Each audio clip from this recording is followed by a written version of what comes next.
Welcome back, ladies and gentlemen, to the final segment of Overdrive. I'm your host, Patrick Henningsen. This is the Sunday Wire, episode 529 of this weekly program. Again, we're streaming out live on X, on Rumble, also on YouTube, Facebook, BitChute, and that's all for now, I think, for live streams. But great discussion before the break with author and political consultant Arnaud Devalet about the complexities of the situation in Syria, unpacking all that, the collapse of the Syrian state, how it came to pass. It's much more complex and nuanced than a lot of people can possibly imagine, and we're fortunate to be able to speak to people who have a really good ear on the inside of things that are happening in Moscow, also in Damascus. Arnaud has been a great resource in that respect, so we really appreciate him, and also telling us about what to expect in Kiev. With Trump coming in, you know, there's not going to be a negotiated settlement. It's not going to be a Trump waving his magic MAGA wand and ending it all in 24 hours. It's not going to happen. Not with Zelensky in power in Kiev. He's already suspended any democratic processes or elections. And if they do have elections, Zelensky, A, won't be the front runner. B, might not even run. He'll be basically fleeing the country at that point. It's going to be Zaluzhny or Restovich, maybe another person in the mix. Who knows what'll come? But Zelensky's political future is, I don't think it's tenable at this point. It's an understatement. Anyway, great to have that discussion, Arnaud. Really great interview. We're gonna talk about the domestic front in this final segment of Overdrive, and this controversial story has emerged about tech bros versus MAGA, this kind of internal internecine civil war erupting, at least on the social media airwaves for the weekend and during the week regarding comments about the H-1B visas and immigration. And it's pitted MAGA against Elon and Vivek and the tech bros. I'm going to try to unpack this. Let me bring on to the stage host of the Boiler Room on Alternate Current Radio, former TNT radio host as well, Bryan Hesher McClain. How you doing? Merry Christmas, by the way. Merry Christmas, Patrick. Great to be here with you on the Sunday Wire. Is this the last one of the year, or do we get one more out of the year? This is it, right? This is it. This is all right.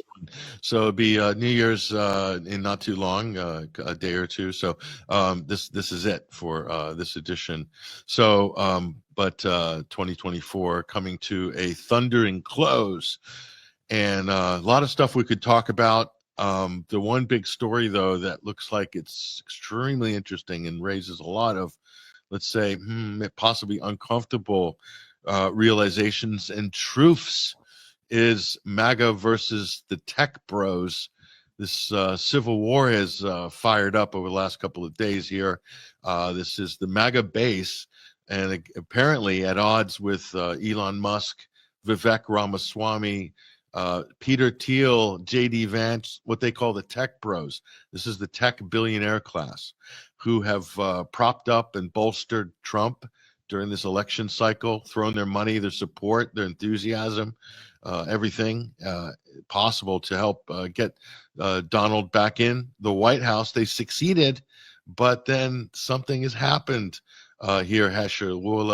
We'll go to a tweet here by the notorious Laura Loomer herself, a strange, aka Larry Loomer, but here's Laura Loomer, and what they're saying here. The elephant in the room is that Elon Musk, who is not MAGA and has never been, is a total effing drag on the Trump transition at Real Donald Trump. He's a stage 5 clinger who overstayed his welcome at Mar-a-Lago in an effort to become Trump's side piece and to be the point man for all his accomplices in big tech to slither into Mar-a-Lago. And she goes on there. I mean, for Laura Loomer to be calling anyone a stage 5 clinger trying to get into Mar-a-Lago, I mean, that's a bit rich coming from her, of all people. But then again, so here's Elon's response. Speaking of a bit rich, this is what Elon had to say. And I added my quote tweet to this. Elon saying, at risk of starting the obvious, there are many attention-seeking trolls on all social media platforms trying to yank your chain. They win if you respond. I mean, I'm saying that's a bit rich, no pun intended, coming from Elon, who is the ultimate attention seeker on social media. I mean, he's the king of the throwaway comment, trying to be relevant on every single conceivable issue.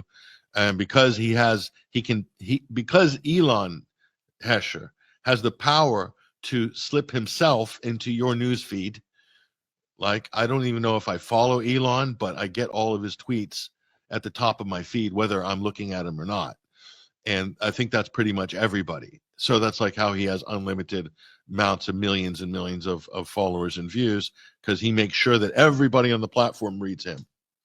So, of course, freedom of speech and freedom of reach. He's got more than just freedom of reach. Meanwhile, myself and others are totally demonetized on this free speech platform for some unknown reason. We don't know why. Maybe it's our criticism of Elon, perhaps, or Israel, or something. I'm not sure. I'm still trying to work it out.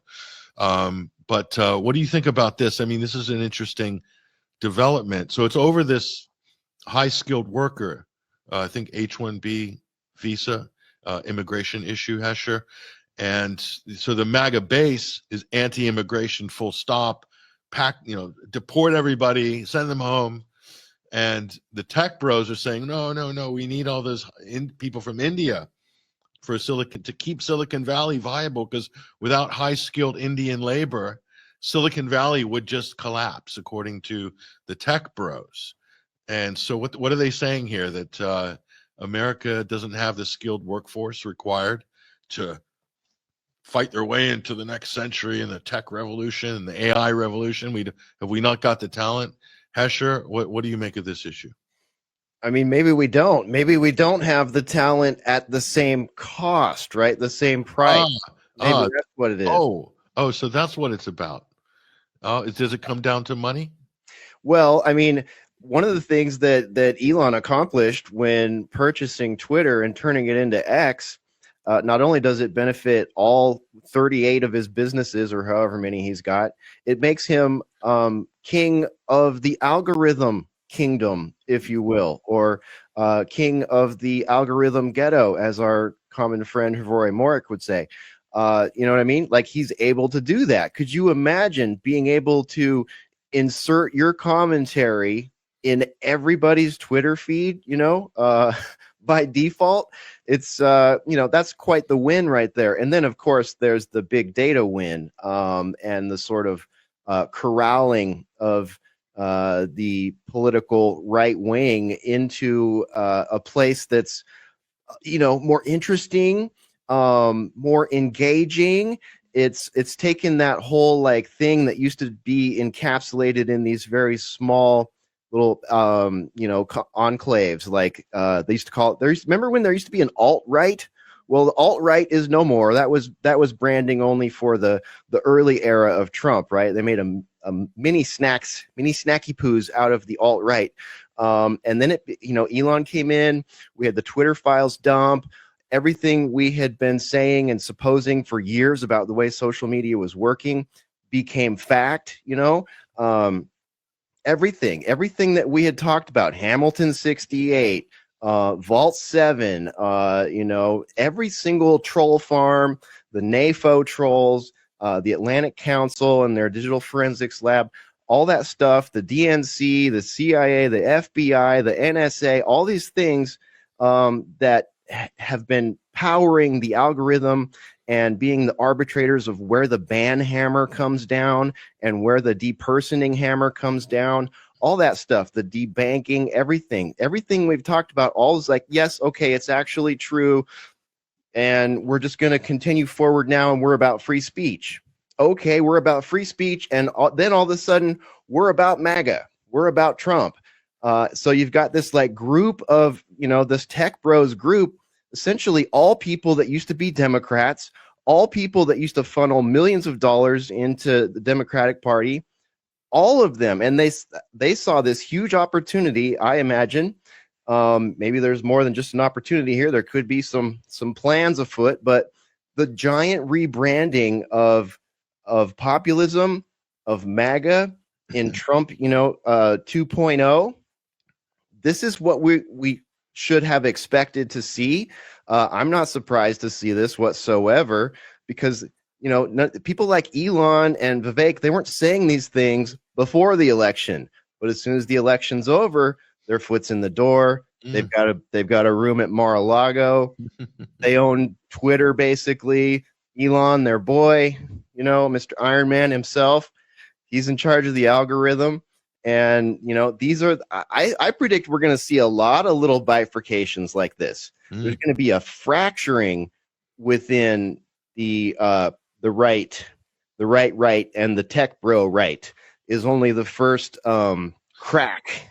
I think you're right. And it's not just the tech bro right, because this has also revealed something else, which is that all of the high profile people that are getting all the publicity in the Trump administration, the Trump transition, are all Democrats. All of them. Elon Musk is a Democrat. Like Joe Rogan, Democrat. Wouldn't even have Trump on his podcast because he didn't want to give him a chance to get any edge in the 2020 election. I'm throwing Rogan in there because he's kind of one of these, he's in this new class of MAGA that saw that Trump was going to win and immediately threw their support behind him to make sure that they had a seat on this this new term, this new wave. Elon's a Democrat. He's a liberal. He's not only a Democrat and a liberal, Elon is a technocrat. And let's not forget, his grandfather is the founder of the technocrat movement. And they even threw him in jail in Canada or something because of this.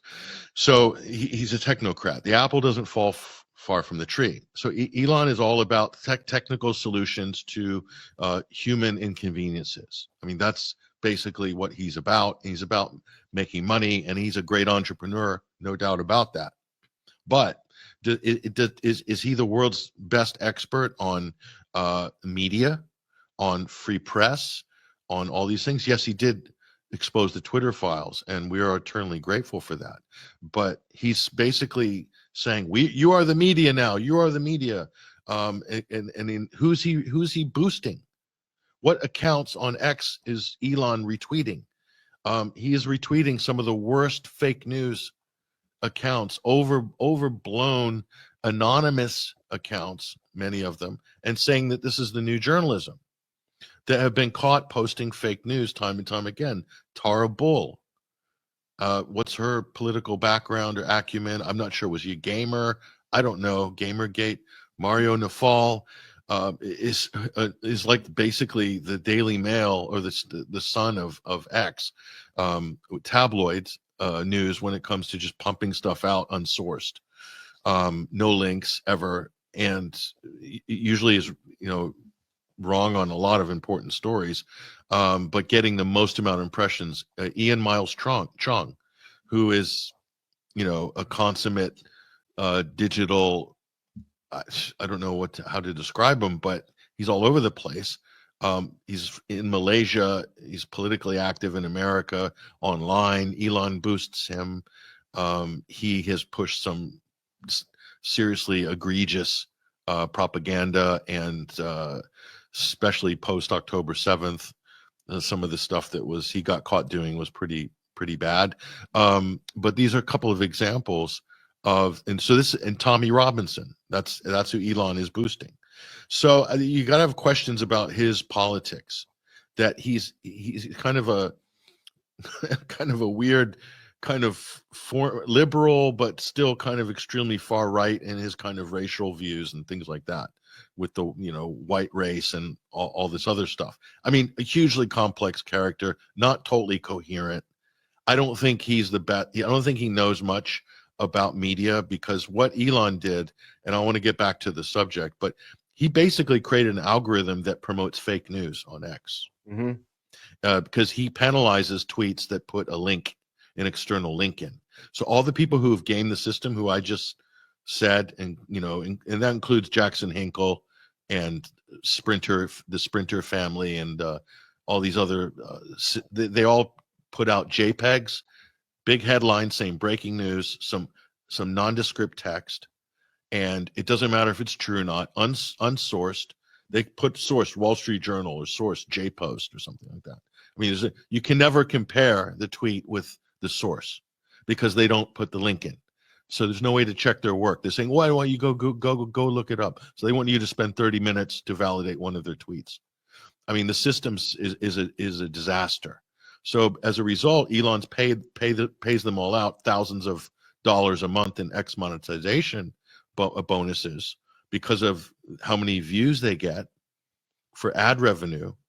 But it's now shown that the tweets that are fake news get a much higher degree of visibility and traction and go viral much faster than real news. And that's not, it doesn't take a rocket scientist, no pun intended, to figure that one out. Yeah. Just on the novelty factor alone. I mean, any idiot can see that, right? But the echo chamber that Elon has created by gaming this algorithm to incentivize bad behavior in fake news has created a revolution in fake news on X. Yeah. So he claims this is citizen journalism, but these are not journalists because half of them are anonymous, so they're not accountable for any of the mistakes they make. They don't get penalized on their ad revenue for it. He says, well, put a community note up. Who has time to do community notes? I mean, it's great. Some people do it, but some of the community notes are fake news. Mm-hmm. So they have the same problem as Wikipedia in that sense. But here's the thing. So you have Democrats, Elon Musk, mentioned Joe Rogan, Tulsi Gabbard, Democrat, Robert F. Kennedy Jr., career Democrat. Vivek Ramaswamy, I don't know what his politics were before 2 years ago because no one's ever heard of him before a couple of years ago. He just kind of appeared out of the biotech scene and was on Fox News. I think it was when he was deciding to run for president. So he could have been a Democrat the year before that. It's just I can't work that one out. But you have all these liberals, Democrats who basically repurpose themselves for a seat on Trump's aircraft. So that's where we're at. So they bought, in the case of Elon Musk, he's purchased a seat in the Trump administration by virtue of $100 million that he managed to bundle from different sources, and he himself put in a substantial amount of his own money as well into the campaign. So it's a lot of money, and so he's been given this thing called DOGE. Oh, we'll get to that in a moment because that's just another hype train. But I just feel like this reckoning that we're seeing here, Hesher, over this visa thing, it's exposed a lot of fundamental cracks that are definitely there. For instance, this is, here we go, speak of the devil, Ian Miles Chong.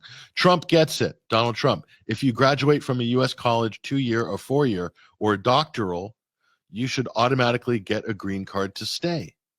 So, I mean, well, let's look at this statement here. And 2 years, so a junior college. So he's equating a PhD with a junior college, JA. Are you serious?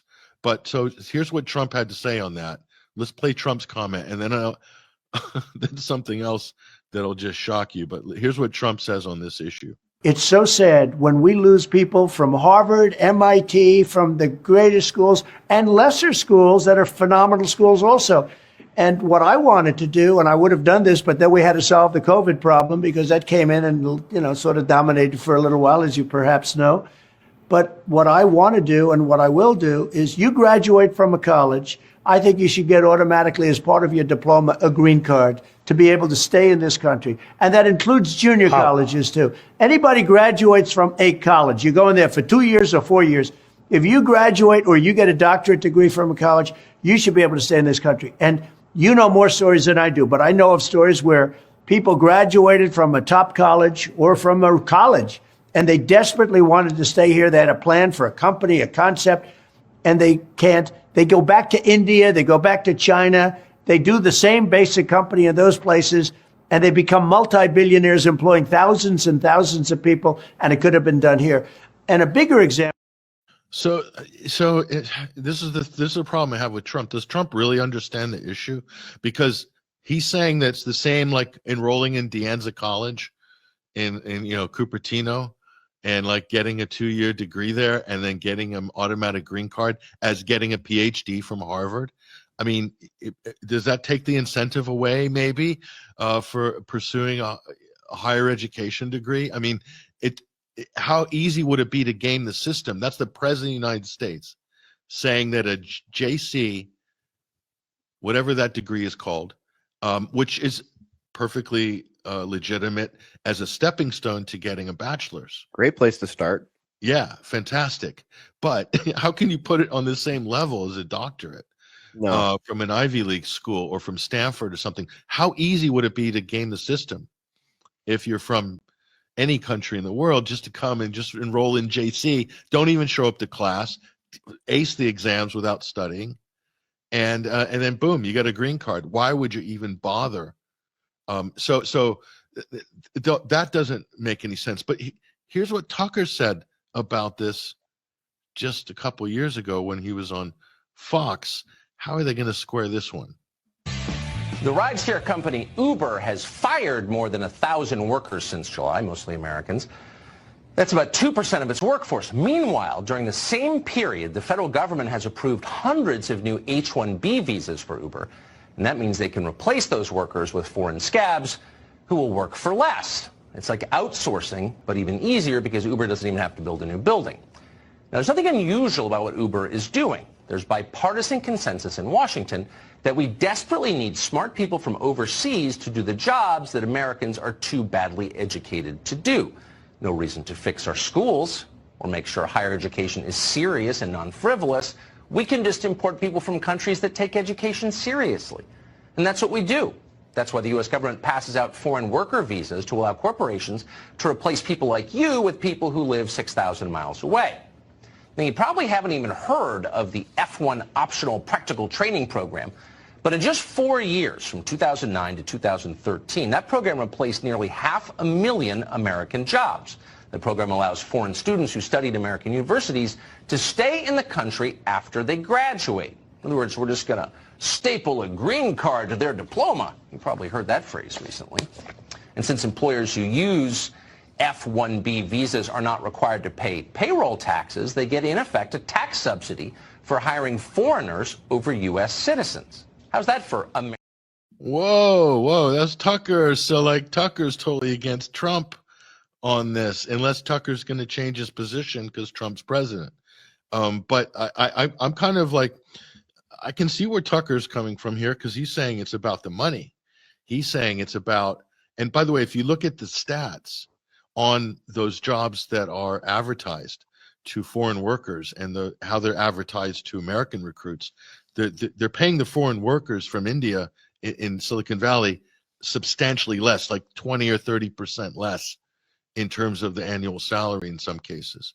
So there's a financial incentive for them to do this, to the lobby for this. This is what Mark Zuckerberg, Peter Thiel, Google want to do. They want to get more because that's going to increase the bottom line, better profits, shareholders are happy. The whole system is geared towards the economic incentive of importing foreign labor, because I know Americans who have interviewed for those jobs and have not gotten them. Okay, yeah. So and who are qualified.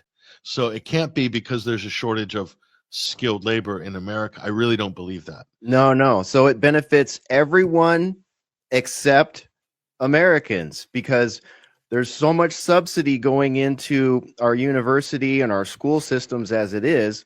So that's loads of our tax dollars going into these systems. And now the tech bros are trying to tell us, well, these systems aren't very good. So we don't have people that are smart enough. So we should bring people from other countries into those systems that are already highly subsidized and crappy by our own admission, and then give them jobs for less wages than we would give Americans for incentive.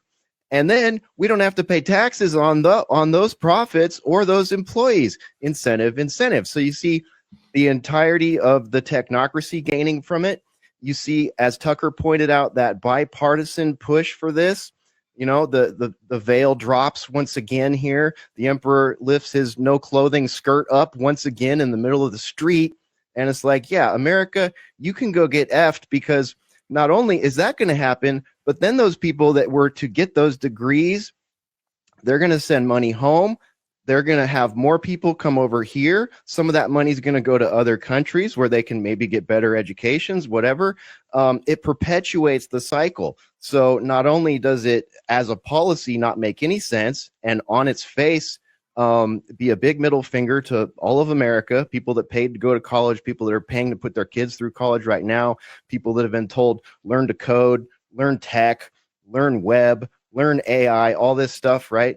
To do what? To do what? To jump into a job market where you're competing with, 2,000 people for every potential gig, and you're never going to get one because a certain percentage of those people are going to be, of a foreign country, and, don't have to be paid 20-30% less than you would. Not to mention the whole tax-free part. I mean, it's a win-win-win-win-lose. So everybody wins across the technocracy board and the political board and the financial, Fortune 100 board, and then the lose, Americans. See, there's irony going on with the arc of AI and of the internet, is that American public school systems have cratered in terms of STEM performance. Kids are illiterate. They can't do math anymore because teachers have been telling them, oh, it's okay, you can go to Google and look it up. And now ChatGPT's here, and ChatGPT's writing all their essays for them. And half the teachers are like, this is okay. It's embrace the new technology. This is what this is the dividend of technological process. But people from less developed countries, where they still teach STEMs and they still put a value on math and science, and who aren't as advanced as the U.S., they're producing the top, better STEM graduates. And so who's going to run the new technocracy in America? It's going to end up being people from less developed countries in some cases, or from the Far East, as an example, because they've dumbed down the education system in America and in Western Europe as well. It's getting dumbed down. So there's a thing going on here that I don't think anybody is really addressing the fundamental issues that are underlying here. So if Elon Musk is all about making America great again, I've not heard him say one word about the education system in America. Not one single word. It's almost as if he doesn't care. He's got 9 or 10 kids.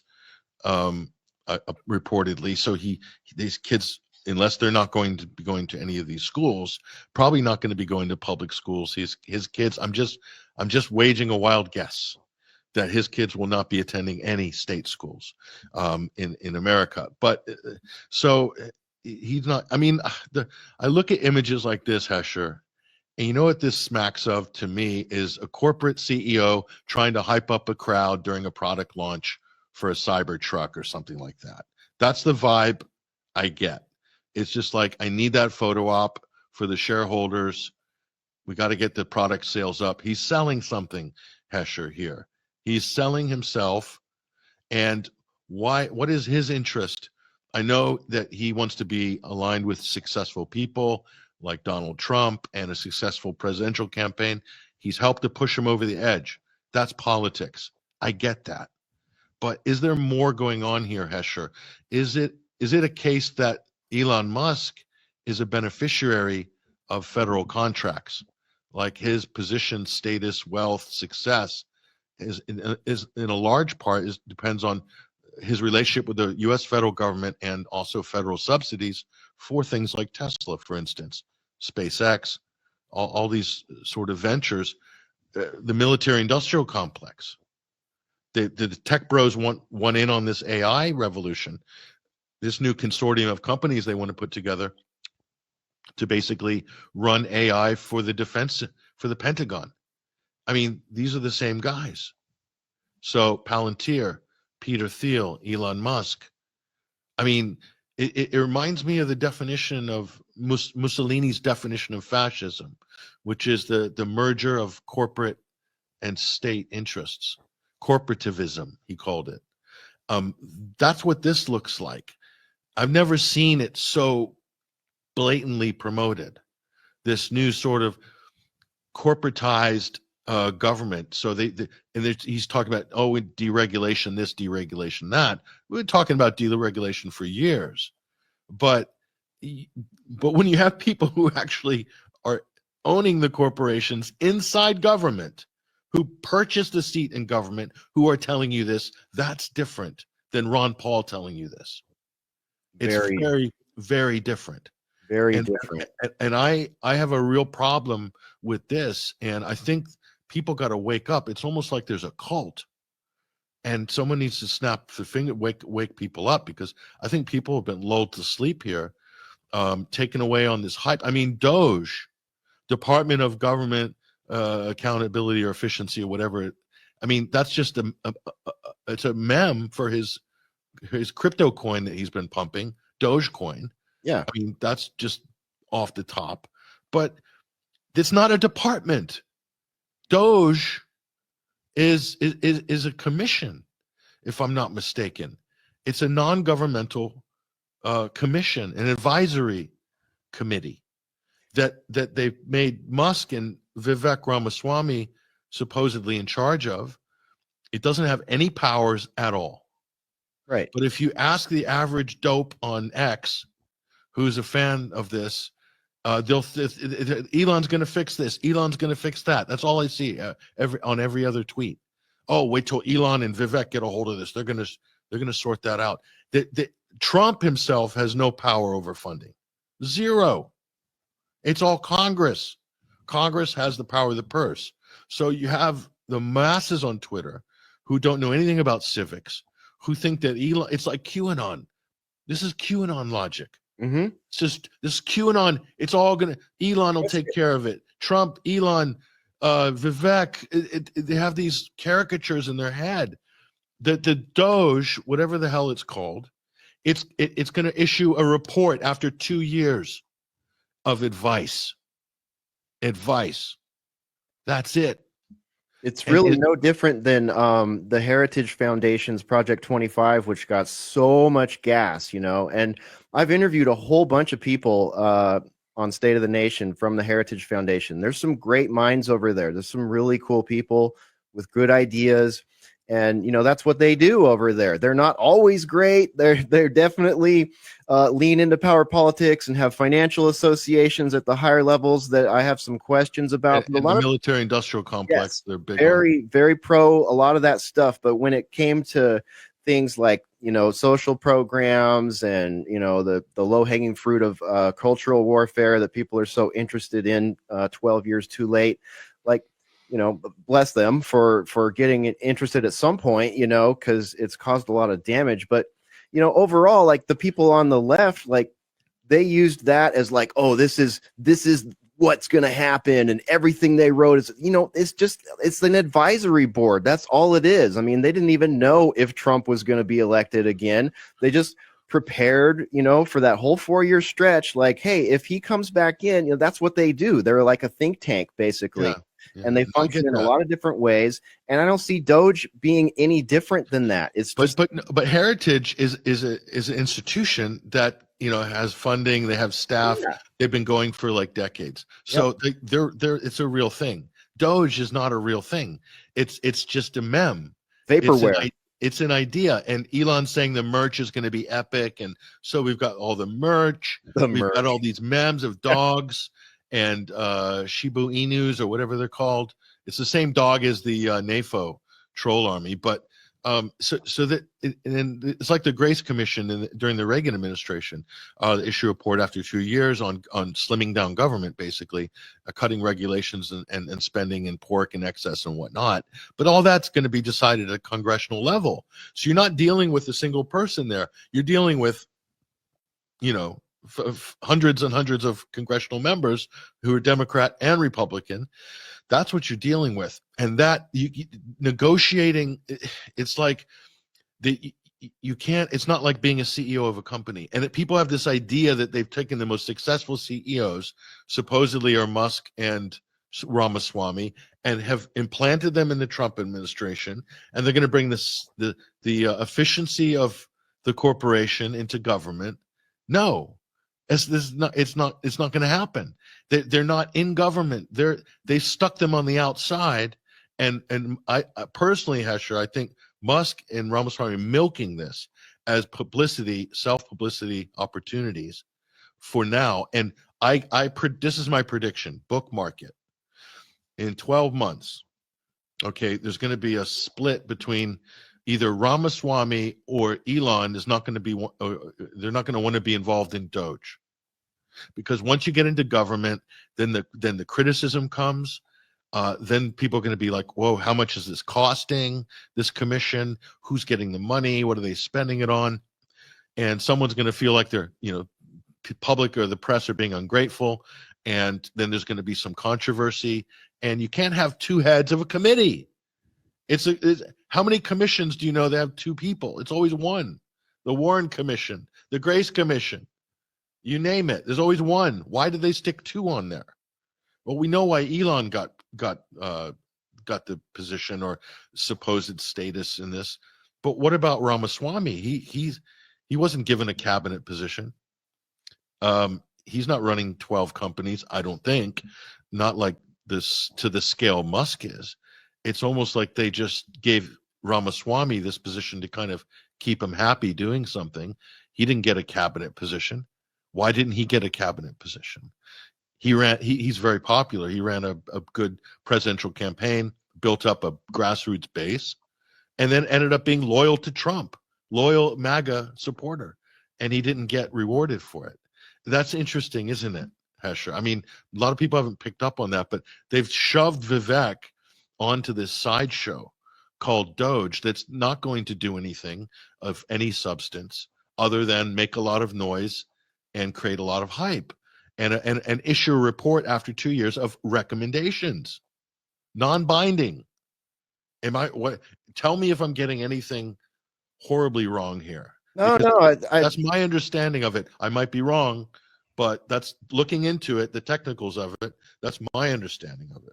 I think you're absolutely right. And a lot of these names that we've talked about now that make up the sort of celebrity, MAGA cluster, rebranded themselves slowly and methodically, rebranded themselves leading up into Trump's election. And I'm not going to sit here and claim that it was on purpose, but some of them looked very intentional to me. In particular, like Joe Rogan, as one example. Maybe that is just a culmination of 4 years of being in a Biden presidency and watching the media. That's very possible. Like, I feel like Joe might have been an organic flip, even though he's not really a populist, not really. I like that, of organic flip. I like that, Hesher. Like, I'll give him and a couple other people a little grace on that, for that potentiality. But I want to pick on Tulsi. I've done this before, but when I look at Tulsi leaving the Democrat Party, the timing, the way that she started her new public presence, the way that she involved Second Amendment issues in that, she flipped on the Second Amendment big time. Everything leading up to October 7, that was the first time I saw a little fracture in her rebranding. That made no sense considering her stance on Syria, but that's a whole other rabbit hole.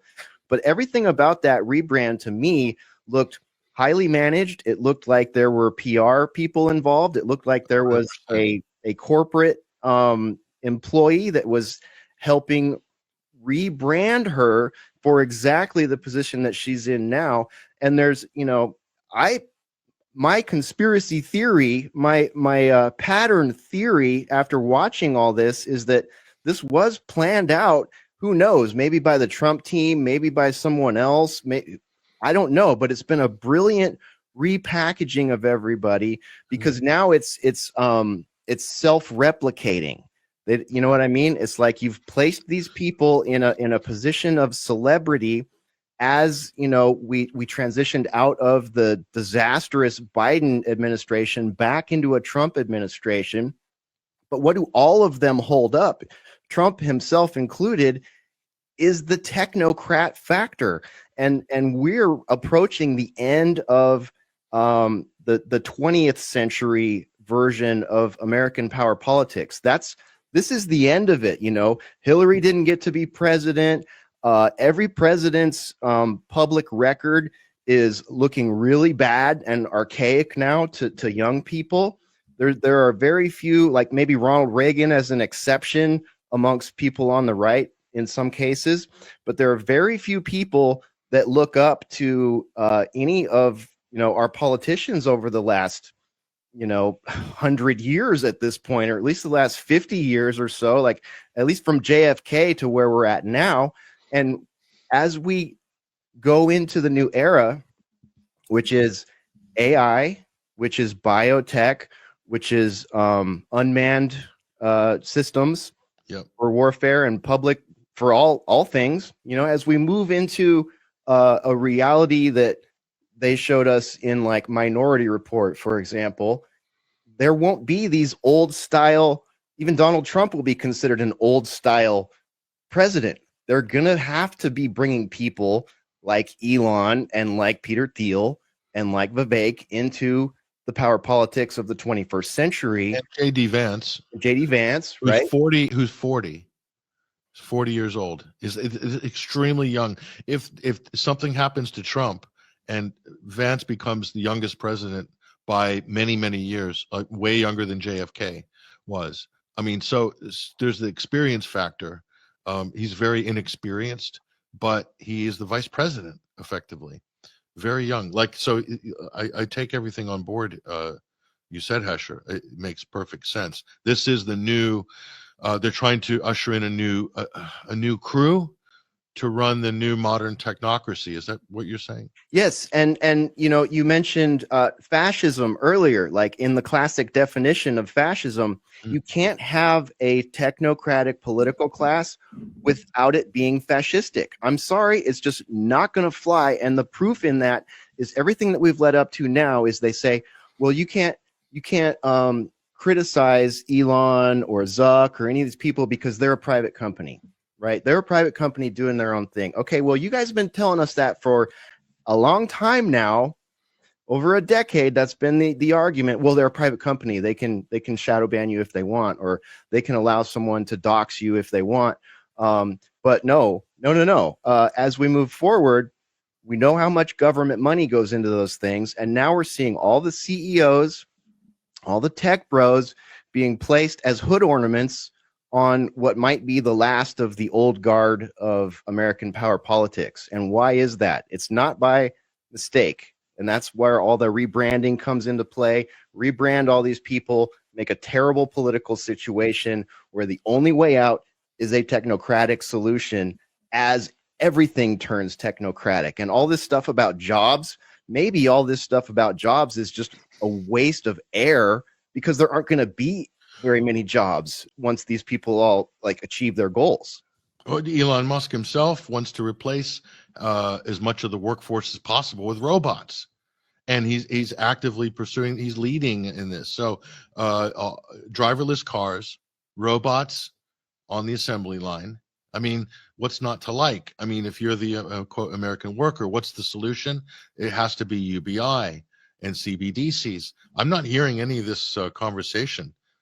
So instead, Trump says we're against CBDCs. We're pro crypto. We're against CBDCs. But everything that the tech bros in the administration, the technocrats, let's just call them technocrat bros instead of tech bros. These are technocrat bros. Everything that they're pursuing and where they're parking their money in the future is getting rid of workers. So either they're going to import the workers or they're going to get rid of the domestic workers through robotics and fourth industrial revolution advances. So, I mean, this might be inevitable in the modern 21st century, but why are we not having an honest conversation about it on the Republican side? At least the Democrats and the Klaus Schwabs of the world aren't hiding their sort of love of technocracy and not hiding their future of do nothing, get your UBI check, take your Soma pills, and shut the hell up Otherwise, you might end up being solely in green. I mean, at least the WEF have embraced that future and are like openly at least admitting it. But Republicans and those on the right and the tech right, they're not talking about it because they don't want to have that conversation with their base, because maybe they're not conservative. Maybe that's the real thing. These are not conservatives. Right. These are liberals. These are the most extreme brand of liberals. Right. That's maybe that's the truth of it. Yeah. Could you imagine if Steve Jobs, if in 2002 or year two, let's just say Y2K, could you imagine if in Y2K, Bill Gates and Steve Jobs sat down, in front of the cameras and just did as much, projection as they could and say, hey, we have developed something that is going to quite literally change your society, change your laws, change the way you raise your children, change the way your children learn, and there will be some serious drawbacks to this. You know what I mean? Could you imagine an honest conversation like that? The guys that stand to make money on it would sit down and say, you know what? A bunch of your kids are going to be sexually confused and maybe sexually mutilated. A bunch of your kids are going to get sex trafficked and predated on. A bunch of your elderly people are going to be scammed in online traps. Your kids are going to be sending nude photos of themselves and live nude videos of themselves to other kids at school. You know what I mean? Girls will commit suicide because they get given images and realities that are false. Like, if they would have sat down and said all that, could you imagine the national discussion that would happen? Like, wait a minute, are we willing to give all that to these people so that we can forget how to use maps and stop pulling over to find where I'm going, or to pay your bills? You won't have to use a check anymore.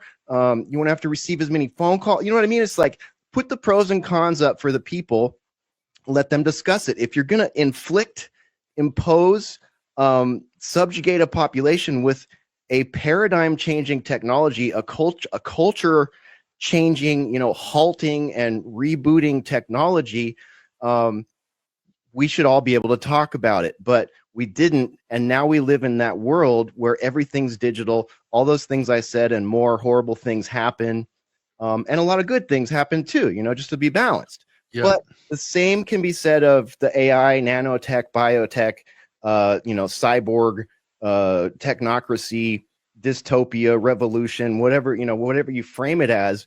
It is going to change everything in ways that we cannot fully comprehend.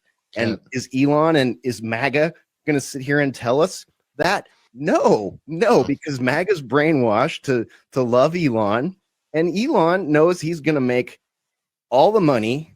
Well, him and Bezos and Thiel and the technocrat bros are going to make all the money. Why would they? Why would they tell us? And Elon, to his credit, he's made some comments about the dangers of AI, but he's sitting there with Grok laying at his feet. But he's making those comments, Hesher, but he's also at the same time wanting to put a wire in your brain, with Neuralink, and then run you around like a rat, getting electric pulses in your head, as if that's going to be some kind of great achievement. I don't know.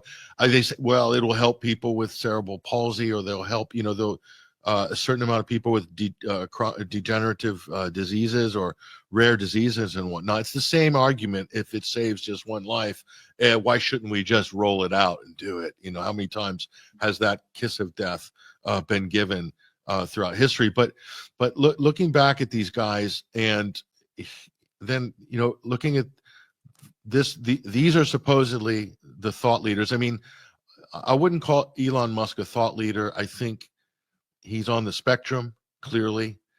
He's a great entrepreneur. He's probably a good CEO in terms of delivering the bottom line. But where is he on ethics and morals? I've got question marks on that front.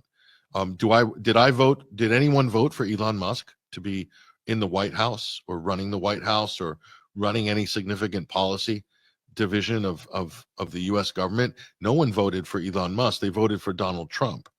But Trump has given Musk this high-profile position. For how long, we don't know. But back to this. Benito Mussolini. Fascism should more appropriately be called corporativism. The correct word is corporativism, because it is a merger of state and corporate power. It's paraphrased in an Italian translation. There's a few different versions of that quote, but I think we're kind of there when you think about it. We're there. This is a very open form of fascism by classic definition. I'm not talking about the hyperbolic definition like Trump's a fascist, that the Democrats were shrieking for like 4 years. I'm talking about the actual orthodox definition, which is normally attributed to Mussolini himself, or his actually, I think the actual quote there didn't come originally from Mussolini, but one of his political advisors, who I believe Giovanni Gentile, if I'm not mistaken, was one of his Italian political advisors, who was a great political writer. I think he coined that definition, and then Mussolini quoted him or something like that. But nonetheless, it came out of the Mussolini regime, and he would know, wouldn't he? So is that what this is all about? Where was Elon Musk on the small government conversation back when Ron Paul was running for president in 2008 and 2012? Yeah. Where the libertarian revolution was taking place within the Republican Party, the Tea Party, then grafted on the back of that, of course, and then you saw what happened. That crashed and burned. And that gave rise to MAGA. And so where were these guys the last round? I mean, they're old enough to have been involved or interested in politics, but they weren't interested because they were interested in making billions. That's what they do. But now they've made billions. They want to buy government and purchase a position in government, buy policy, and for whose ends and to what ends? From a technocracy point of view, it's not clear. It's not clear. And so we have these questions, Hesher, and we also have to question the conservative bona fides of a lot of these people. Tulsi Gabbard, you mentioned her. I mean, and it's a case of the right, especially maybe under Trump as well. You saw a lot of this, that conservatives are the new modern. Who can define conservatism? I don't know. They struggle themselves. But when it comes to women and ethnic minorities, they would always very quickly embrace them and use them as a battering ram against the left. Those would be the figureheads. They've done this time and time again. They used Candace Owens for this for years. And to her credit, she knows this. And she's articulated, she's talked about this. She's gone through her own evolution where she's now completely untethered and independent, I think, politically. And I think she's amazing from that degree. But Candace Owens, there's a whole list of them. And if it's an ethnic minority, especially a woman, they'll use them to beat down the door of the Democrats and the left. And so in that sense, the Fox News crowd were very excited when Vivek came on the scene because he was Asian. So that's going to capture that Asian voting bloc. That's going to show that we're inclusive. We're not racist. We're not white supremacists. We're not this, that, the other. We're just like the left, but we have better ideas. That's the basic idea behind it. Tulsi Gabbard, female and somewhat of a minority-ish. So she's been embraced by the Republican Party. But as you said, Hesher, she's made a very shrewd career move here. And then I think the person, Tulsi, I think the Israeli lobby advised her transformation. I think she was already kind of out of the Democratic Party, but she was looking for a place. She's clearly got skills and abilities. She's very well spoken. She has a very strong demeanor as a female. She's very forthright, imposing. When she speaks, she can really get ideas across. But what ideas is she actually getting across? I thought it was anti-war. I thought it was pro-peace. But after October 7th, we found out she's not anti-war. She is pro-genocide. She's backed the Israeli genocide from the beginning, and basically saying take no prisoners on Fox News. And she's been promoting the Shiite Sunni sectarian narrative, which she should know better serving in Iraq, because the United States invented that paradigm in Iraq in the violent sense, and it still created the created the conditions for the rise of ISIS. That's what the United States occupation of Iraq did. Tulsi should know better, but she's made Sunni versus Shiite, and Islam is the greatest threat or something along those lines to the West. So she's doing all the things that you thought somebody who served in Iraq would know better and want to avoid. But those are all Israeli lobby talking points. So that's why I'm connecting those dots. I think she was told by the lobby, if you do X, Y, and Z, you're in. You're in. Just play your cards right, and you'll get this position on Fox, and you'll be in the Trump cabinet. So as DNI, considering, you know, classification and intelligence, Hesher, to me, that's not any kind of influential position. It's almost like a delivery position for the intelligence agencies. You deliver the intelligence briefs from the CIA, and you aggregate what you think are the priorities, but those decisions might largely be made for you anyway. And if you go off the reservation, you're going to get Michael Flynn. I mean, that's already been established, isn't it? So, like, what exactly is Tulsi going to do that's different from any other DNI, including pushing fake intelligence into the White House? Fake intelligence from Israel about Iranian assassination plots against Donald Trump, of used car salesmen in New York planning to take out Trump. I mean, just insane levels of stuff that Fox was running with. That's the network she works for. They're running with all these bogus intelligence, Iranian plots, and all this other stuff. So she hasn't spoken out against any of that. So what's she going to do as DNI? So I have legitimate questions about these things. Like, who are these people? What is their real intention? What is their real motivation? They want to serve the country. They want to serve, but what kind of service are they planning? Is it based on their true beliefs, or long-held views, or deeply held, consistent ideological positions? Or are they just flapping in the wind according to where the ride to power is on this? I mean, I feel like I have these questions, and do they have real conservative values, or are they just adopting some edifice of conservatism enough to kind of get you through the door on this? Fox isn't that picky, clearly, but who is?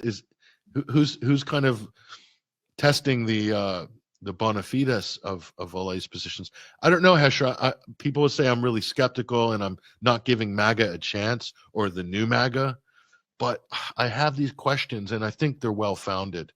And we'll see, won't we? Yeah. In a couple months. That's the thing. We don't have a choice but to give them a chance, but that doesn't mean we have to give them faith. You know, speaking of you know, that DNI, Director of National Intelligence, I would like to remind everybody that the NSA, the DIA, the CIA, those all report directly to DNI. So it's like, you know, if this really was a populist, you know, administration coming in who has been victimized by, you know, arguably employees of all those agencies that report directly to DNI, I would be, you know, if I were him and everything was above board, it'd be like, well, you know what? Maybe we need to look at this Intelligence Reform and Terrorism Prevention Act of 2004 that created some of these like overarching, you know, red tape bureaucracies that have made it such that the entire United States intelligence community is now something that is untrustworthy, just completely untrustworthy. They don't, you know what I mean? They don't share information with the public. They're causing you know, color revolutions in other places. They're doing statecraft and stagecraft here on our own soil. These are the things that should be looked at, not who's going to be in charge of it. Like, we don't want to just change the leadership to someone who's popular on social media and in the mass media cartel. You know, we want what Americans want, I think, and what probably a lot of the MAGA contingency would actually want if they sat down and talked about it for a minute, is accountability from these agencies for what has happened up until now. And I don't see anybody talking about that.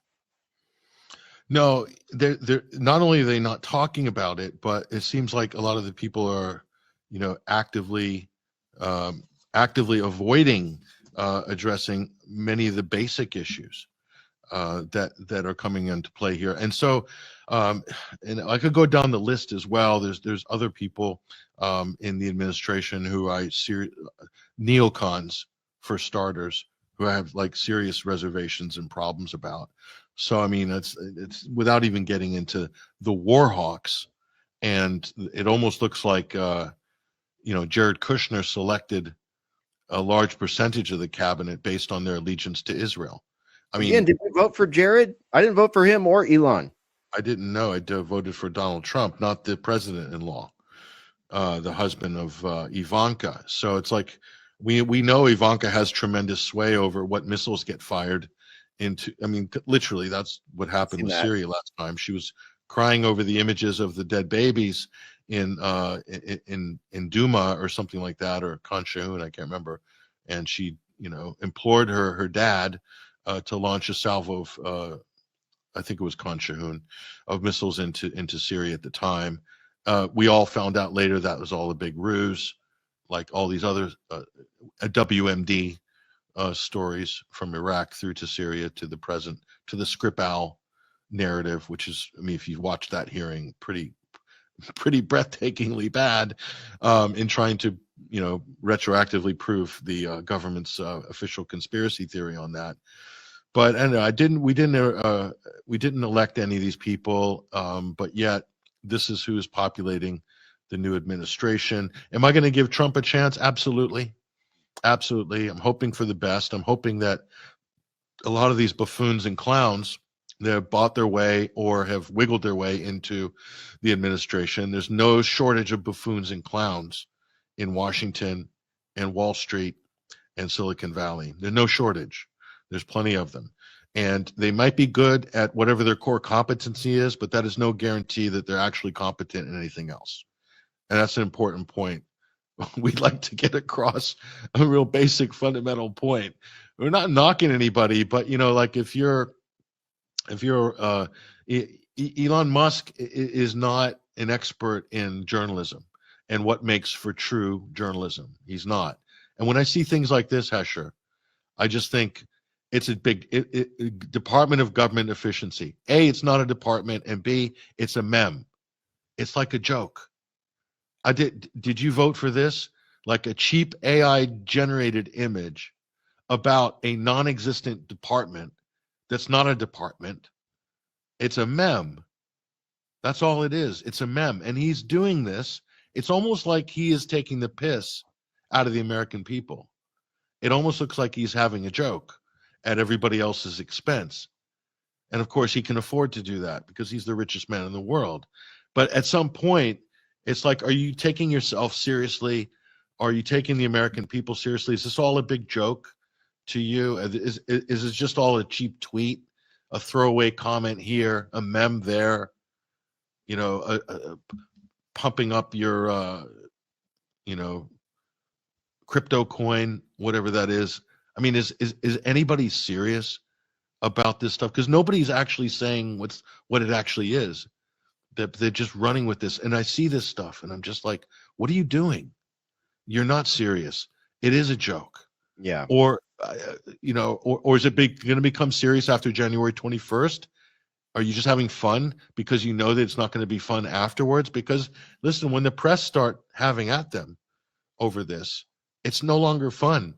Then it's a problem. And then it becomes a shareholder issue for Elon. And then the shareholders will be like, well, how come he's spending all his time in Washington and something goes wrong with the other thing, Hesher, is, let's be honest.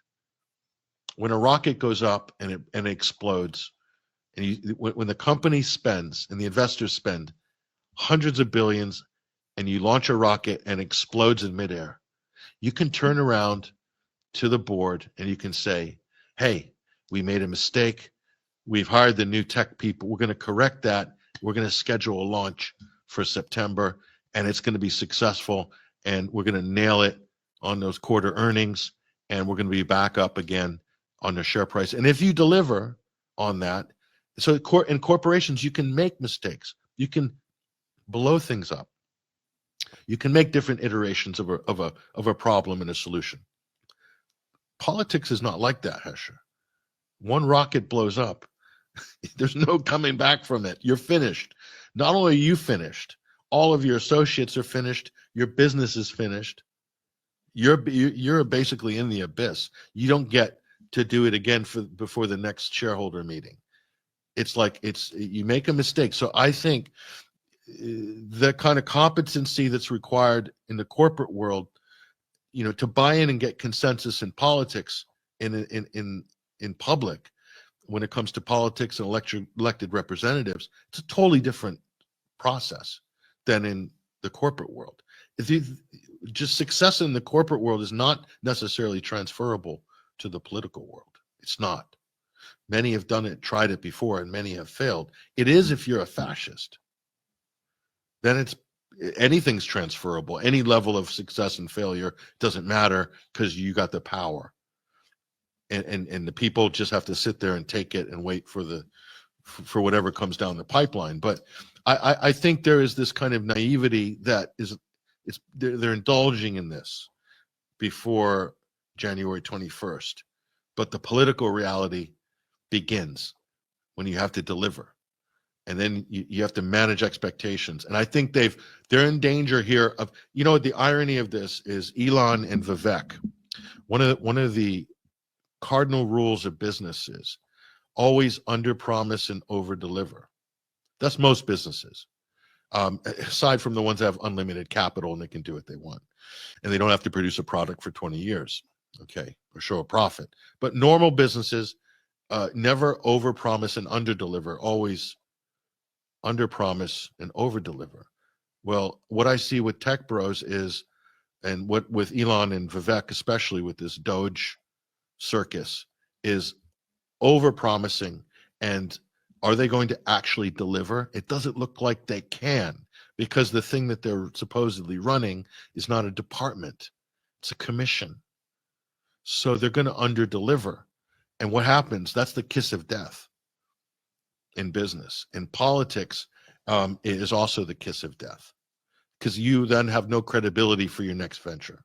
People will just simply not trust you and not believe you, and you will not be given a chance to do it again. I mean, have they thought this all through? Because they're behaving as if they're gods or they're the figurehead of some cult. But it's almost like the different set of rules for the cult leader than for anybody else in that position. I don't know. Am I judging too harshly? Not necessarily, but I do think there's an opportunity for, in particular, Elon to use this Doge concept as a fruitful platform to grasp at low-hanging fruit within the government. So, for example, he's really good at the memeing, as you've pointed out, really good at the throwaway comments. And he now has this whole network on X of people that will repost it and tell you why whatever he posted is how you should feel also, and why it fits into America. And basically the use of feedback loops and low-hanging fruit to maybe even accomplish some things, and they will be things that are perceived as egregious by a lot of conservative-minded people, right? So it might be very easy for him to come up with, there's so much government bloat, there's so much red tape. I mean, look at our military budget. That thing is approaching $1 trillion a year or something like that. I mean, it's $998 billion or something like this. It goes up every year. But do you think that Elon and Doge and Vivek, or whatever this ends up being when the rubber meets the road, do you think that they will be looking at the efficiency of the DOD budget? Will they be looking at the efficiency of this DNI and all of the things that lie below it? Will they be looking at the efficiency of the government meddling in social media to censor people and run narratives? No way. There's no way. Those are the things that they'll be looking into. And those are the things that are the biggest problems. Those are among the biggest problems that we have. The whole cultural warfare thing, all this stuff, they're not going to be looking at any of that. It's going to be immigration, human trafficking, which unfortunately have become low-hanging fruit. I hate to say that because they're very awful. The situation we're in is very awful, but now it's just a political talking point and a cudgel to so many people on X. And they don't even, I don't even know if they're aware that, 400,000 Americans have died of deadly fentanyl because of these open border policies. And they'll focus on those because so many people are amped up about that situation. Well, that has to be a deliverable, right? That's Yeah.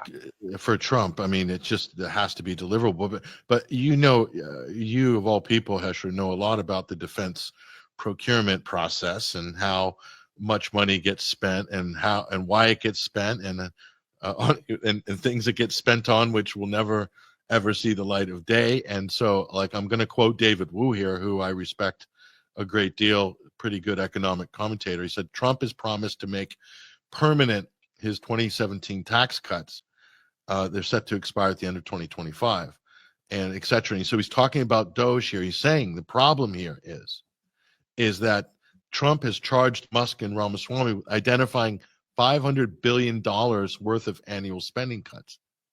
Trump understands that to keep the bond market calm and the Fed on its interest rate cutting path, it needs to do more than pay lip service to debt sustainability. The challenge that Musk and Ramaswamy face is that most federal spending is mandatory expenditures that are totally beyond the reach of DOGE. This means that to find cuts in discretionary spending accounts for just 26% of federal spending. So the place where they're drilling for DOGE gold of cuts is like a 25% sliver of potential federal discretionary spending. And that's not all up for grabs in there. So really, what are we talking about? 10%. They're not going to make their $500 billion worth of annual spending cuts. Guess where the biggest pie, though, that is available to cut but won't be touched? It's called the defense budget. That's right. I ask you this, Hesher, do you really think that the $1 trillion defense budget, the bloated $1 trillion defense budget the United States of America currently has, do you think that's going to magically go up or go down with the first budget under a Trump administration? I know I'm putting my money on that. It goes Tell me up. what you think. It's going every up. year. Every year it goes up. It has never gone down. Every year it goes up. And you want to talk about efficiency of a military industrial complex. Look at what Russia spends on their military and then start comparing the return on investment that we get here for our $1 trillion a year and they get there for their what, 300 billion or something like that. No, less 100. Okay, orders of magnitude less. And their military tech, I'm sorry, American exceptionalists, but you got to accept the fact that much of their tech, at least the tech that we all plebs know about, far exceeds the capabilities of ours. Sorry to break it to you, but it does. On a battlefield combined warfare front, yeah, it does.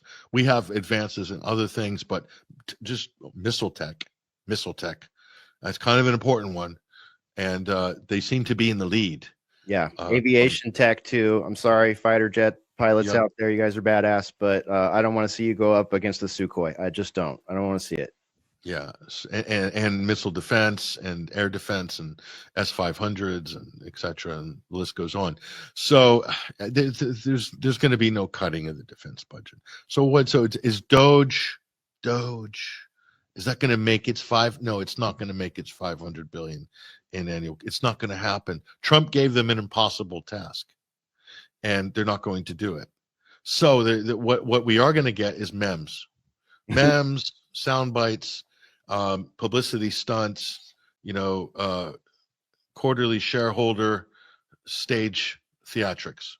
This is like you could make an Indiana Jones meme about this, where Indiana Jones is, he's got the treasure on top of the weighted plate, and he slowly rolls the treasure off the plate, and what does he put on top of it? A big stack of memes. There's a big stack of memes on the plate, so the giant, death ball doesn't roll down and crush them. That it's essentially that. And it's like, even if they did find a way to slash $500 billion or whatever, how does that, when you put that on a real scale, a normal scale, how does that match up with what is about to be spent? Right? Because there's going to be a big spending rush. I guarantee it. This is not going to just be a, oh, we're back. We got a good economy now. No, this country's $32 trillion in debt. That is insane. That is absolutely insane. That is us. That is our next two generations of people not able to pay out of that debt as of right now, if we were to stop going into a deficit, deficit spending every year, which is now the norm. And there's plenty of pigs that are feeding at the trough every year. They need a slice of that federal budget. Every single piece of that pie represents somebody's private fiefdom in Colorado, in Utah, in Arizona, in California, some defense contract somewhere in the country. They're spread all over for a reason. This is how congressmen and senators stay in office. They bring defense contracts to their state, pure and simple. Not industry and defense, but mostly it's in terms of federal government control, like pure corporativism. It's defense. That is the number one industry the federal government basically runs effectively and funds. So Elon's a part of that. He's part of that matrix. He's also part of the government green subsidy racket.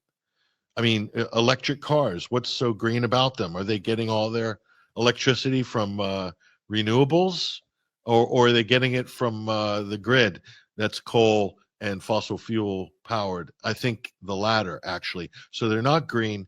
He's raking it in. Tesla's profitable because of subsidies, because of double dipping, because of carbon offsets and all this other stuff. Okay, it's a virtue signaling product for liberals who might be rebelling against. I know some liberals that are dumping their Teslas and buying gas guzzlers, buying big fat gas guzzlers because they can afford them. They can afford a beast that gets 10 miles to the gallon. Okay, the few people who can, and they're going that direction because they've rejected Musk and Tesla, and the EV market is dying. From General Motors and Ford, and a lot of these companies are basically withdrawing from that for the moment because they just don't see the profitability of it. But he's really pushed the whole left green agenda. Elon is known and wealthy and is the richest man in the world because of the fake climate global warming agenda. That's the basis of his business model, isn't it? Mm-hmm. Am I getting anything again wrong here? And people say you're being so hard on Elon and this and that. And look, I absolutely am appreciative of him buying Twitter and exposing the Twitter files. For that, he has my eternal respect and gratefulness. And I myself would not be on X if not for him buying the platform because of the fascists that were running it before, led by the degenerate Jack Dorsey, who was running a giant censorship farm for the government. And he should be shamed for the rest of his life for what he turned that platform into and how many lives he ruined as a result of that and careers he ruined, and how he attacked the First Amendment with such viciousness. Jack Dorsey deserves every bit of condemnation for that, and his gaggle of federal operatives, of CIA agents, of FBI operatives who are embedded at Twitter. We learned about all that in the Twitter files. Credit where credit's due, Hesher. Yeah. But does that mean that we're going to stop being critical of power and authority? The answer is no. Hell no, we can't be. We've got to point this stuff out. So they're raising expectations all the way up here. And they're expecting us to, accept if the results they're delivering are down here. That's not, politics is politics, folks. You raise expectations and you don't deliver. This isn't the corporate boardroom conversation here. It's not your shareholder meetings and your product launches and your IPOs and your pump and dump schemes in the Silicon Valley. Cash in and then take off and watch your company disintegrate into nothing. Like what was that business Elon had where he digitized the yellow pages and sold it to Compaq for like 300 million? Was that Oh his yeah, first? I can't remember the name of it, but yeah, that's right. Some lightning pages or some stupid thing like that. Mhm. They didn't make a penny out of it. He walked off with, I don't know, 100 million or who knows how much, 20 million, 30. It was one of his first big deals, but they sold it to Compaq for like 300 mil, and it did nothing. So it was a dot-com boom era scam basically, and he wasn't the only one who were running those types of scams. There were parent companies eager to pad their corporate portfolios with some dot-com business, so they're looking for stuff to acquire, and he did one of them, which produced nothing and did nothing. So I mean, that's the corporate world, but you do that in government with public funds, there might be a huge price to pay as a result. You know, it could do damage to your career, to your bottom line. You know, even if you're the richest man in the world, if the public is against you, what is Elon without the public? And he very wisely purchased Twitter and has built himself up, but he could very easily lose a lot of his public support through some of his very questionable practices, some of his political views or undeclared political views. He's also running that risk as well. And so we're just pointing out some of this stuff. So let the hype continue. Let all the hype and the sizzle continue. But after January 21st, we want to taste the steak. Yeah, absolutely. You know, and I would like to throw in, since we're talking about, you know, efficiency and America first, and, you know, these kind of ideals that a lot of the, you know, this new and evolving and bifurcating right and technocrat right are arguing about. In the background, one has to keep in mind that in this country in 2022, the population of homeless people in this country was about just over 500,000, 580,000. Well, this year that rose to 771,000. So our quality of life, our threat vectors, our financial realities, cultural realities, that is a perfect example. That on top of that, 400,000 people dying of deadly fentanyl poisoning is just the tip of the iceberg of like what the actual, you know, man and woman on the streets reality is right now. And I don't hear that being talked about very much. Oh, I haven't heard that either. I mean, I'd like to see if Elon was jumping up and down for ending homelessness in America. I mean, how much is that going to cost? Maybe like what, 50 billion, 40 billion or something like that. Yeah. Why doesn't DOGE go and shave, you know, 50 billion out of the bloated, do nothing Pentagon defense budget and end homelessness in America? You're the richest man, and by your own admission, you're the smartest man in America. So you should be able to figure that one out. There's plenty of cash available. And forget about the federal deficit. That's never going to get paid back. Stop promising that it is. It's not. It's not designed to be paid back. And we're going to be suffering inflation as a result of this and deficit spending. Elon just discovered that deficit spending creates inflation. Wow. What an epiphany. He just figured this out in the last 2 months, and he was tweeting like crazy about it. And I'm so glad he discovered this. I learned this in my freshman year in college, back when the dinosaurs were still roaming the earth. But so congratulations, Elon, for figuring that one out. But yeah, jump up and down for ending homelessness in America. How about that? How about how do we solve the drug addiction problem? I think he thinks, well, let's give them hope that we're going to have a colony on Mars. That's going to give humanity hope. To a degree, I believe that we do need things. Young people do need things to look forward to, a compelling future. But if your compelling future is a colony on Mars, but you're not going to do anything about people that are trashing this planet. and electric cars ain't going to cut it, my friend, because they're not green. So it's a, can we slow down on the war? Yeah. And pushing the world towards the brink of nuclear war.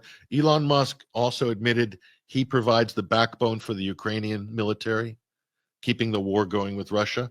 And was Starlink involved in HTS Al-Qaeda's rampage and takeover of Syria? Because Syria took down its internet during that period, but somehow the jihadists had internet access. Were they using Starlink terminals for that? So 2 major conflict zones, Elon's involved. I'm just asking because I don't know the answer to that.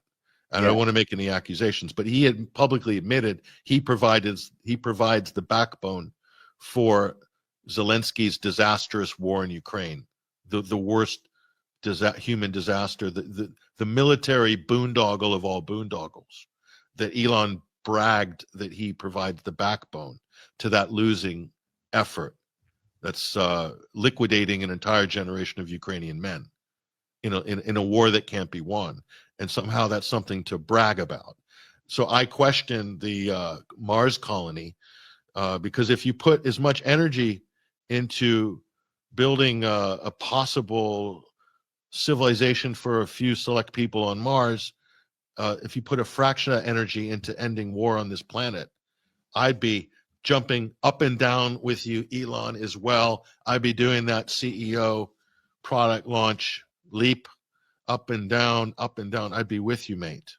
I'd be with you. I'd want that photo up right next to you. But as it stands now, I'm unconvinced. Where the ethics and the morals, I don't have a clear view on his ethics and his morals based on who he retweets and his throwaway comments on social media.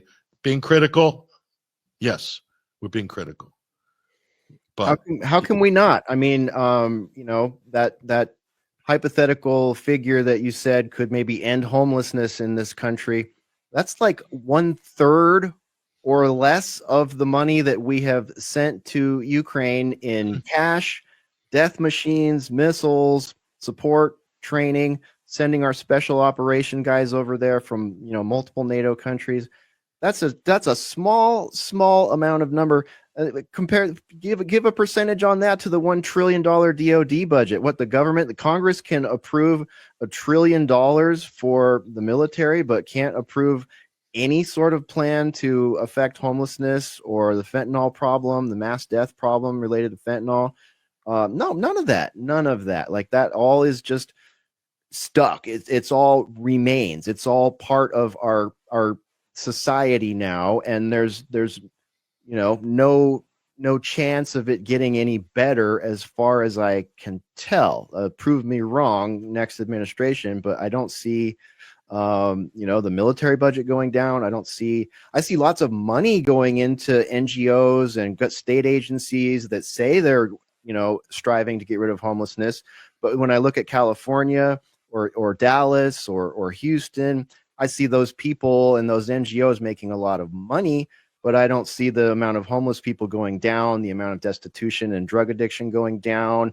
None of that. I see all that still going up. The more money they put in it, the more red tape and bureaucracy they add, the more people with $250,000 a year salaries who can go around and virtue signal that, hey, I'm working to, take homeless people off the streets. I've spoken with people, like Chief Patrick Jordan and other experts who, really do work in that realm and understand what it takes to make that happen. San Antonio is actually a great example of a city that was able to affect positive change in that regard, but I don't see any other cities using that as a model. I see the city council and state representatives on the left trying to disrupt that program down there. So it's like, show us the money, show us how any of this is America first, in a way that affects normal people.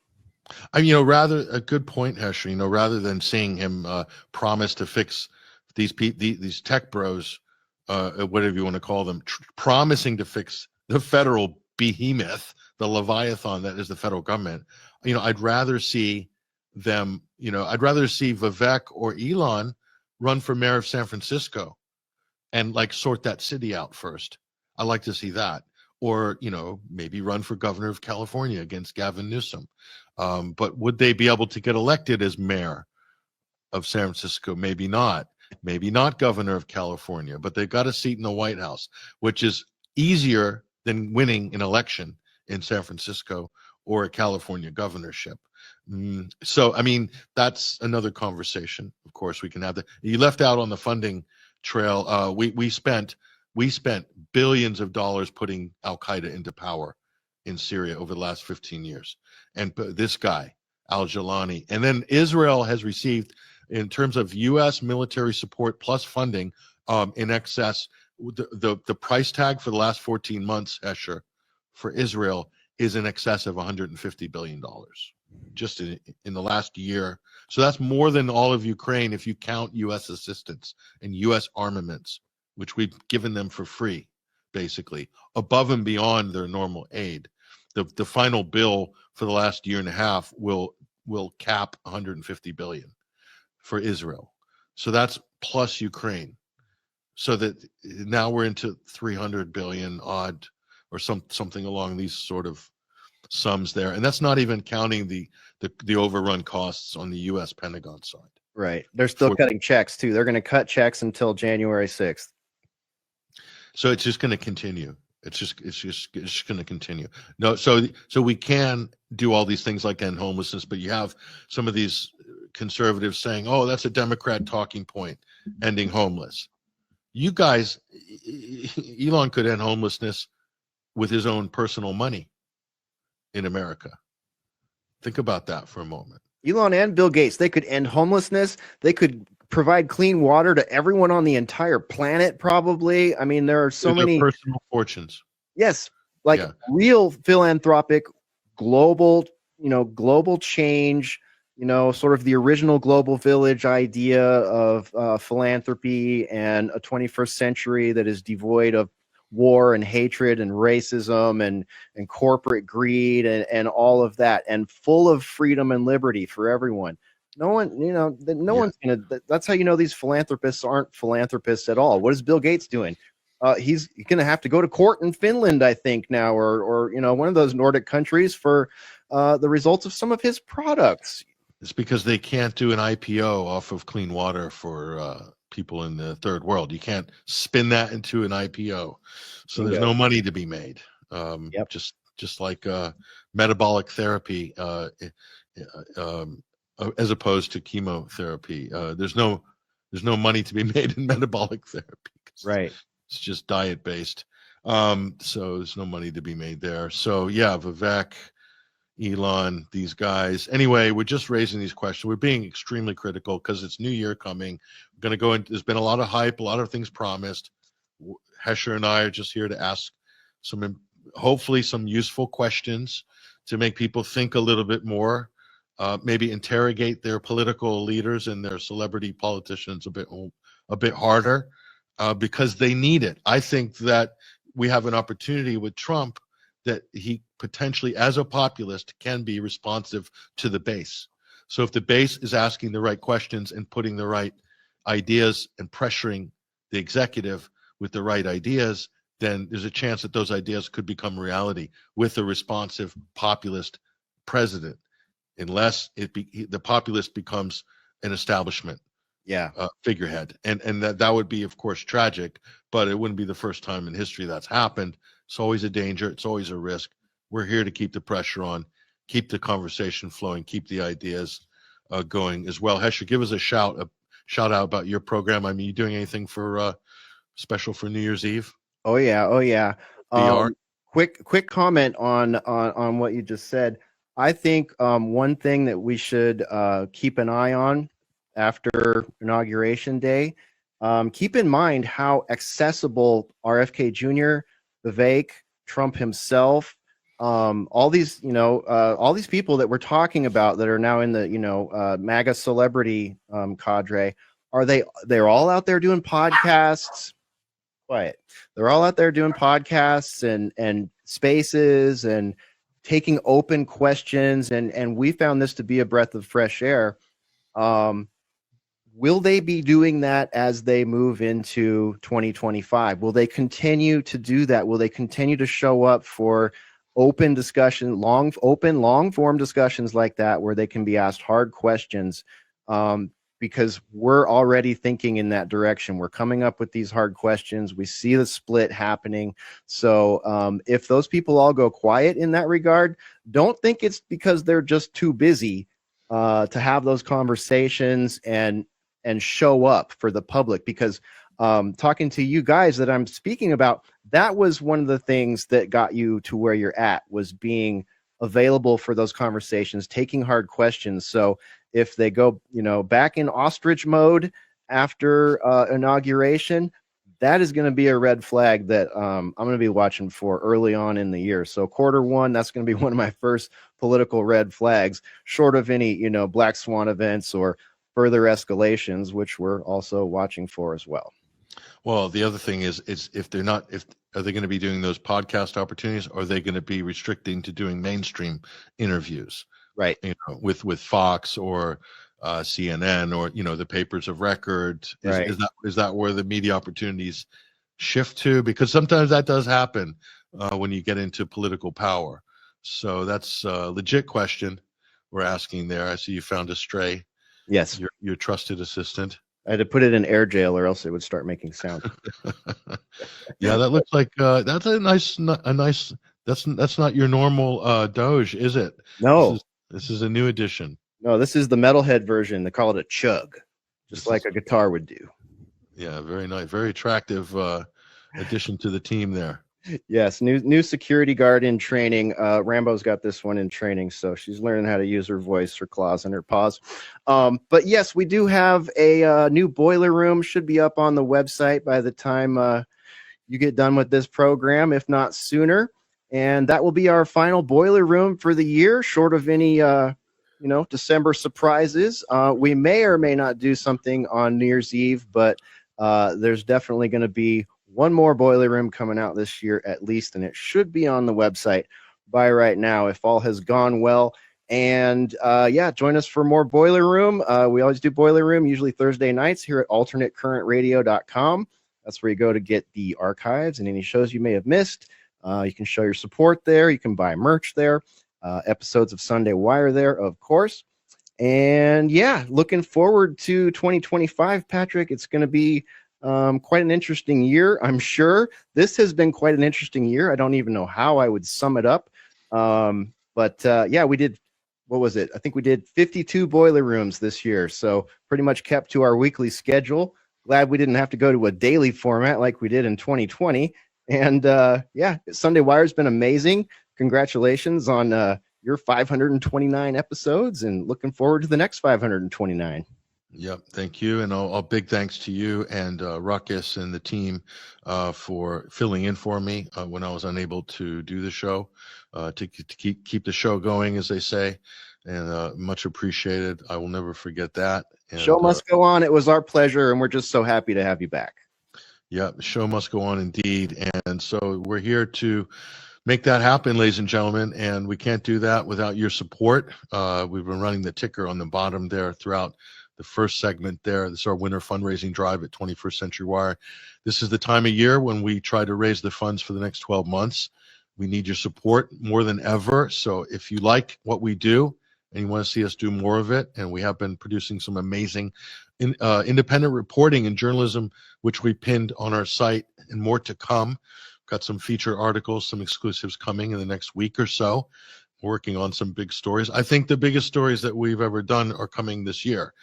In fact, the most impactful ever internationally. So that's something to look forward to. Help us make that happen, folks. Support us any way you can. Donate or subscribe monthly, a very inexpensive subscription. Become a supporter at 21wire.tv. That's our member site.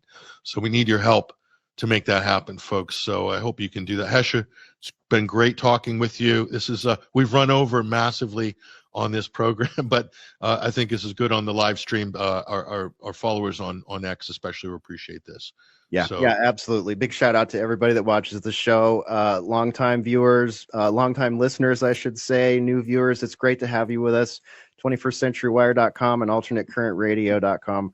We really appreciate you and wish you all the best in the new year and are looking forward to whatever happens, good or bad. It's going to be very interesting to analyze it and share it and talk about it with all of you out there. So thank you.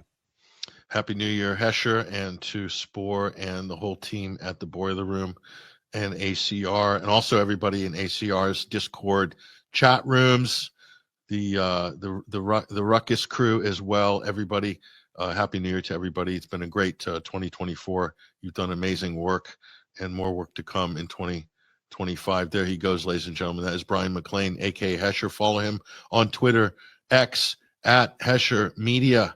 And myself, Patrick Henningsen, will be signing off in just a moment. I just want to thank you guys for joining us again on the Sunday Wire. It's a special, you could say, New Year's edition. We've gone over time a little bit, but we're more than happy to do so. We'll also be checking us out during the week. I'll be running spaces on X.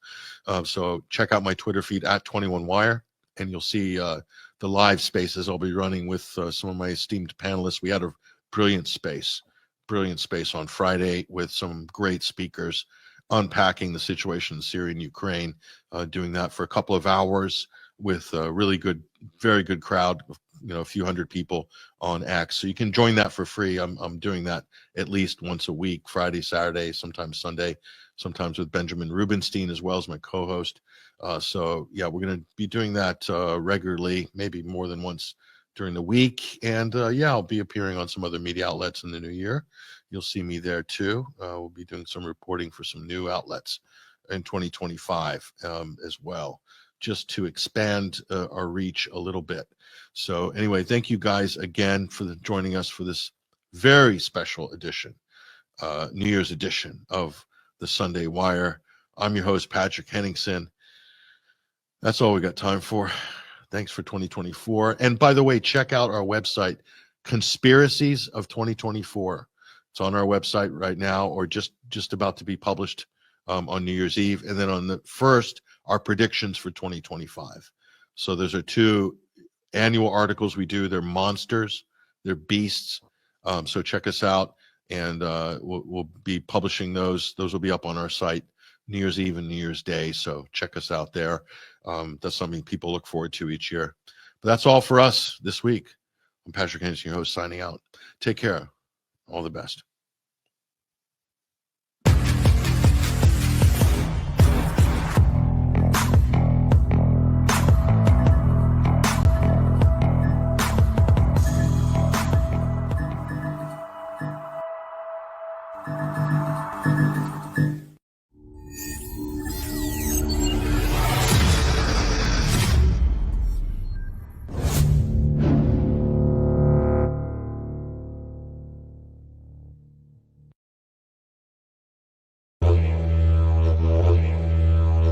In the final analysis, we all inhabit this small planet, and we are all mortal.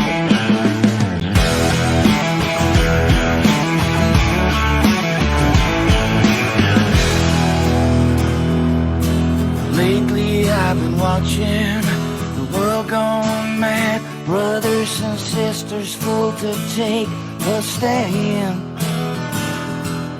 to hate their fellow man, another man. Divide and conquer is the acronym plan. Distract the people, control the story. Don't believe your lying eyes, you know me. Stay in power, no matter what. Playing with a doomsday clock. Turn a blind eye and gamble your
divided each year on war and atrocity. No accountability, perpetual impunity. Always have an enemy to hell with all humanity.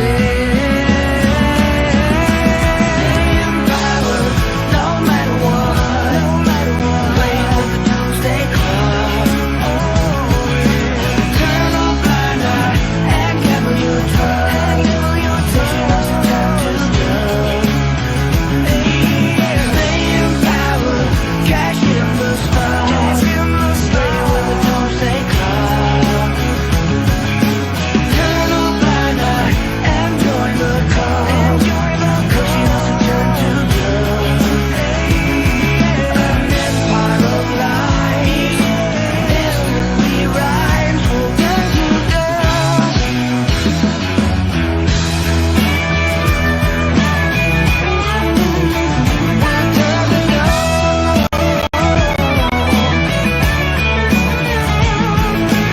Digital inmates scored on every move. Nowhere to hide, nothing to hold on to. Turn to dust as we turn to dust. As we turn to dust.